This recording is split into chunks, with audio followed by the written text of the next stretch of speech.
تکیے نا. ایک دن ڈاکٹر نے میری کمر میں درد تھا, مجھ سے کہا بغیر تکیے کے سو جاؤ. اللہ جانتا ہے میں 8 گھنٹے لیٹر رہا, مجھے نیند نہیں بغیر تکیے. مجھے احساس ہوا کہ اپنے کمرے میں بغیر تکیے کہ مجھے گدے پہ نیند نہیں آتی تو کمر میں کیا. ہم بہت تعیش پسند ہیں. ہم تو بس اتنا کہتے ہیں کہ یا رسول اللہ میرے قریب آقا مفت پالا تھا, کبھی کام کی عادت نہ ہوئی, اب عمل پوچھتے ہیں آئے نکم. اب تو نہ روک ہے گلی, عادتیں سب بگڑ گئی.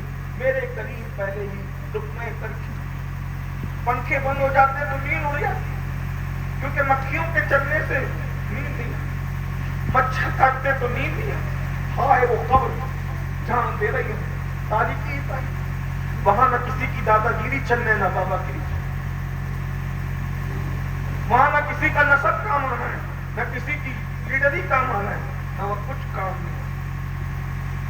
اکیلا آدمی کروٹ بدلنے کی بھی جگہ ہے, اکیلا آدمی کروٹ بدلنے کی بھی جگہ. اور حال کیا, دستور ہے, قانون ہے, مجبور ہے. بیٹا اپنے ہاتھ سے باپ کے منہ پہ مٹی ڈال, بھائی اپنے ہاتھ سے بھائی کے منہ پہ مٹی ڈال.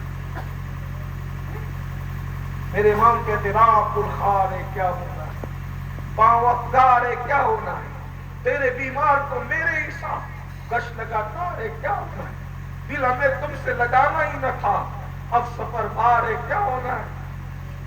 ان کو رہبرائے تو آئے ورنہ وہ کڑی مار ہے کیا ہونا ہے, وہ کڑی مار ہے کیا ہونا ہے. اللہ اکبر, کل وہاں عید کا دن اور یہاں آپ بیکار ہے کیا ہونا ہے. منہ پہ مٹی ڈال کے دوست چلے, بھائی چلے, ابا چلے, سب چلے, کروٹ بدلنے کی بھی جگہ نہیں رہتی.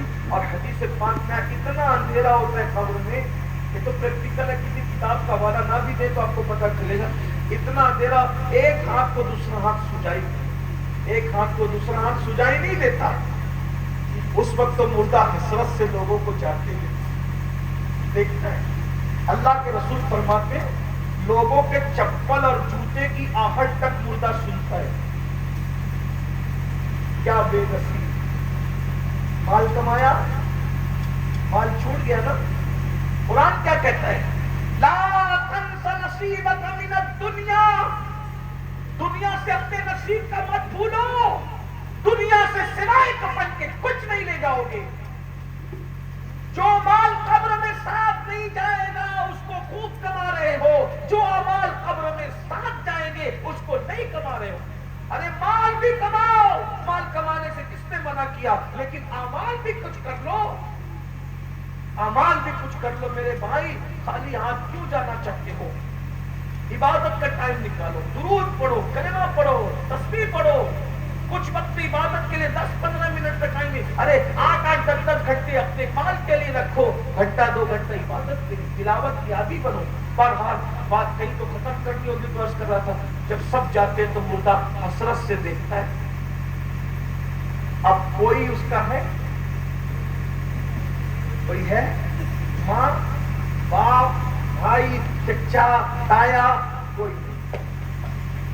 ایسے میں وہ حسرت سے دیکھ کر کہتا ہے ابا آپ بھی جا رہے, بھائی آپ بھی جا رہے, بچوں تم بھی جا رہے, سب چھوڑ کر کے چلے گئے. ایسے میں وہ مایوس ہوتا ہے تو اس کو اس مایوسی میں امید کی کرن نظر آتی ہے, اور غیب سے آواز آتی ہے میرے غلام